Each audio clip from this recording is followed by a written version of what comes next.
தேவனுக்கு மகிமை உண்டாவதாக. ஆண்டவர் செய்த காரியங்கள்ல 2 இன்ட்ரஸ்டிங்கான காரியங்கள சொல்லணும்னு ஆசைப்படுறேன். ஒன்று, ஆண்டவர் சமுத்திரத்தை பிளந்தார். கடல மட்டும் இல்ல, கடலை தாண்டி சமுத்திரத்தையே பிளந்தார்.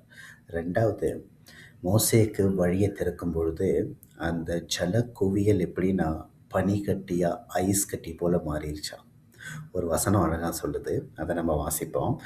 யாத்திராகமம் 15ஆம் அதிகாரம் 8ஆம் வசனம். உமது நாசியின் சுவாசத்தினால் ஜலம் குவிந்து நின்றது. வெள்ளம் குவியலாக நிமிர்ந்து நின்றது. ஆழமான ஜலம் நடுக்கடலிலே உறைந்து போயிற்று. எவ்வளோ அழகான ஆண்டவர் பாருங்க. நம்மளுக்கு வழிவகுத்து இஸ்ரவேலருக்கு நடக்கும்பொழுது, அந்த ஜலம் ஒரு பனிக்கட்டியாய் போல மாறிருச்சாம். அங்க வழியில ஆண்டவர் நடந்து போக வச்சு, அதுக்கப்புறம் எதிரிகள் வரும்பொழுது ஜல குவியலா இருந்து அவர்கள் மேல் பொருள செய்தார். எவ்வளோ அழகா தம்முடைய ஜனங்களை ஆண்டவர் வழி நடத்துறாரு அப்படின்றதற்கு ஒரு எடுத்துக்காட்டு. படிக்க படிக்க சுவாரஸ்யமா இருக்கு. தேவன் எவ்வளவு பெரிய திட்டங்களை, காரியங்களை வச்சு நம்மளை பாதுகாக்கிறாருன்னு புரிஞ்சுக்கணும்னு ஆசைப்பட்டேன். அதனால சொல்றேன். தேவன் உங்களை ஆசீர்வதிப்பாராக.